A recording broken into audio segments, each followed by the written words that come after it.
we're going to read the 13th Story Tree House, beginning for chapter 4, The Big Red Nose. We raced back upstairs. A big red nose filled the big video phone screen. Uh-oh, it was Mr. Big Nose, our publisher, and he was angry. I could tell this before his nose was even bigger and redder than usual. "Where's my book?" he yelled. "What book?" said Terry.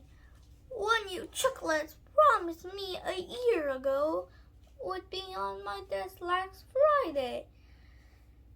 "Oh," said Terry, it is last Friday already. It's past last Friday," shouted Mr. Big Nose. "Way past, and your book is still not on my desk." "The truth is, we kind of forget the book. We are a little behind Chuck. When I say a little behind schedule, I mean a lot behind schedule. And when I say a lot behind schedule, I mean a lot behind schedule." Not that I was going to be Mr. Big Nose about that. He was already pretty angry, and the angrier he gets, then the bigger his nose gets. And if his nose got any bigger, I was worried that it might explode. And that was not something I don't wanted to see, especially not in 3D. Above, an artist's impression of what it could look like, Mr. Big Nose exploded. "No problem, Mr. Big Nose," I lied.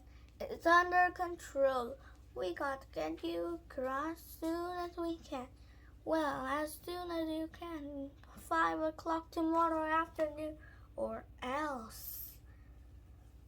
"Don't worry, Mr. Big Nose," I said. "It will be there all right. You can count on us." "But," said Terry. I quickly ended the call before Terry could say anything that would make Mr. Big Nose any angrier than he already was. "You shouldn't have told him that," said Terry. "I'm way too busy today and tomorrow. Look at my to-do list. I'm full up." "And don't even get me started on my to-don't list. Your to-dos and to-don'ts will just have to wait," I said. "If we don't get to the book, we finish it back in the monkey house for us." "Not the monkey house," said Terry, looking terrified. "Anything but the monkey house." For those who don't know, the monkey house is where Terry and I used to work. It was the worst job ever. Cleaning the monkey house was bad enough. "I hate monkey poo." "Shut up and sweep." Grooming the monkey or even worse. "I hate nicks." "Shut up and groom." But the worst job of all was having a break full of monkeys while they were on a break. "Mommy, those two don't look like real monkeys." "Shh, don't talk too loud. You hurt their feelings." "I hate bananas." "Shut up and eat." "I'm not going back to the monkey house," said Terry, "and that's final." "And you don't have to," I said. "Not if we get our book finished. Come on, let's get started. We've only got until tomorrow." Chapter 5, The Drawing Competition. We went back into the kitchen table. Is where we do most of our work. Or rather, in the case of the past year, is where we didn't do most of our work. But that could soon be fixed. I figured Terry could have a few funny sketches in his drawing folder to get us started. It would simply be a matter of grabbing the best ones, adding a few words, and hey presto, we've done our new book. No sweat, no worry. We are professional book writers after all. I mean, you saw our pile of books in page 18.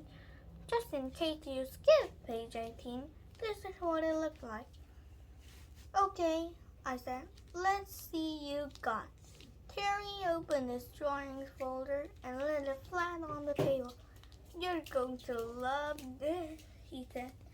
In front of me was a painting of a finger. Self-portrait of a finger. Shadow. Finger. That's just a painting of a finger, I said. Yes, said Terry proudly, but not any finger. It's my finger. Uh-huh, I said. What else you got? I got a close-up picture of my finger, said Terry, and it's labeled. Self-portrait of finger, labeled.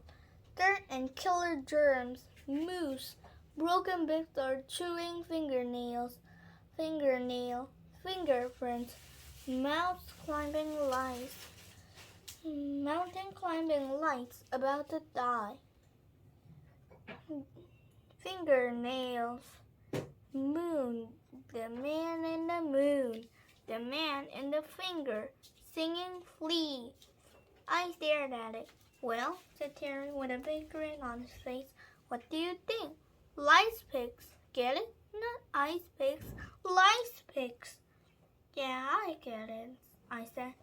And I turned the page looking for more pictures. What I saw was this. And this. And this. Is that it? I said. 2 pictures and done a whole year and you only up with 2 pictures. Honestly, Terry, do you expect me to do all the work, the pictures, well as the writing? Of course not, said Terry. You can't draw. Oh, yes, I can, I said. Drawing is easy. It's coming up the words that takes real skill. If you think drawing is so easy, then let's have a competition, said Terry, handing me a pencil. No problem, I said. First we drew a knife. That's not a knife, said Terry. This is a knife. Next we drew a worm. That's not a worm, said Terry. This is a worm. Wow, my picture is so good the bird think it's real. Next we drew a banana. That's not a banana, said Terry. This is a banana. Wow, my picture is so good, it even tastes like a banana. No, I said, that's not a banana. This is a banana. I picked up the giant banana Terry had made the day before and charged at him. Put the giant banana down, Andy, said Terry, backing away. I'll put it down, I said. When you admit that I'm a better drawer than you are. But you're not. Okay, I said. Then I'm sorry and I'll whack you over with the head of this giant banana. Not if I whack you first, said Terry, snatching the banana from my hands and whacking me over the head of it. Stop! That's when everything went black.